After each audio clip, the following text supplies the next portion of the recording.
आप सभी को मेरा नमस्कार। तो दोस्तों आज मैं आपके लिए इस वीडियो में दोस्तों एक समय की बात है। एक छोटे से गांव में एक कमला नाम की एक स्त्री रहती थी। वह स्वभाव से बहुत सरल, संस्कारी और भगवान में अटूट विश्वास रखने वाली थी।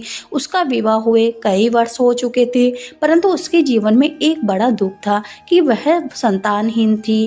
गांव की औरतें उसे ताना मारती, कोई दया दिखाती, कोई हंसी उड़ाता। त्योहार और व्रतों के समय जब सबके बच्चों के साथ पूजा होती, तब कमला का मन बहुत दुखी हो जाता। कई बार वह रात में चुपचाप रोती और भगवान से पूछती, हे प्रभु, मुझसे ऐसा कौन सा अपराध हो गया कि आपने मुझे माँ बनने का सुख ही नहीं दिया।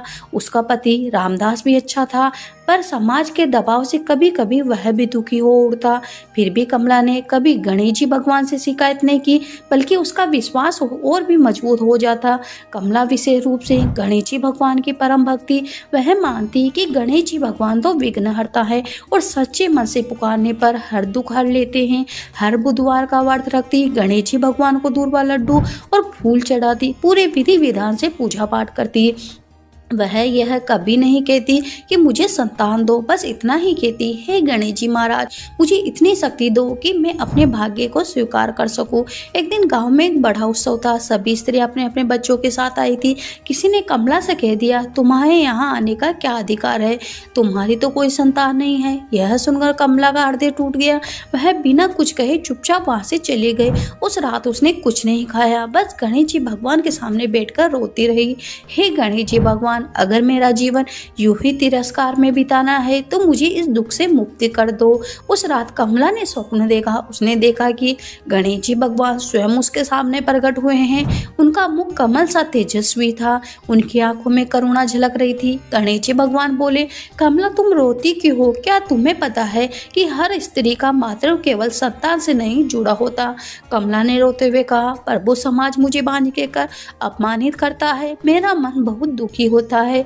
गणेश जी महाराज मुस्कुराए और बोले, जो स्त्री दूसरों का दुख अपना समझे वही सच्ची माँ होती है।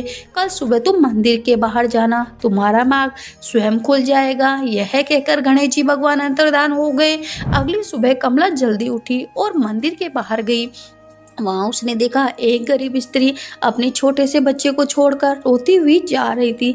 बच्चा बहुत बीमार लग रहा था। कमला का हृदय द्रवित हो गया। उसने बच्चे को गोद में उठा लिया और उसे घर ले आई। उसने उसकी सेवा की, दवा दी, रात रात भर जाकर उसकी देखभाल करी। कुछ दिन बाद वह बच्चा स्वस्थ हो गया। तभी पता चला उस बच्चे की माँ अत्यंत निर्धन थी और बच्चे को पालने में असमर्थ थी। उसने स्वयं कमला से कहा, बहन, आप ही इसकी माँ बन जाइए। कमला ने उस बच्चे को पूरे प्रेम से अपना लिया, उसे शिक्षा दी, संस्कार दिए, माँ बाप दोनों का प्यार दिया। आम वाले जो कभी उसे ताना मारते थे अब उसकी प्रशंसा करने लगी। एक दिन गणेश चतुर्थी के अवसर पर कमला ने पूरे गांव को प्रसाद बांटा। उसकी आंखों में संतोष और चेहरे पर शांति थी। पूजा के बाद उसने मन ही मन कहा, हे प्रभु, आपने मुझे समझाया, माँ बनना केवल जन्म देने से नहीं बल्कि प्रेम देने से होता है। उसी क्षण उसे लगा जैसे गणेश जी भगवान मुस्कुरा रहे हैं। संतान न होना अभिशाप नहीं है, सच्चा मातृत्व सेवा, करुणा और प्रेम से जन्म लेता है।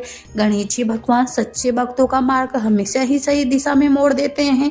समाज की बातों से नहीं, अपने कर्म और भक्ति से जीवन को सार्थक बनाना चाहिए। हे गणेश जी महाराज, जैसे आपने उसकी मनोकामना पूरी करी, उसे संतान का सुख दिया, उसका जीवन खुशियों से भर दिया, वैसे आपकी कहानी सुनने वाले, हुकारा बनने वाले सभी की मनोकामना पूरी करना, सभी पे अपना आशीर्वाद बनाए रखना, कहानी अधूरी हो तो पूरी करना।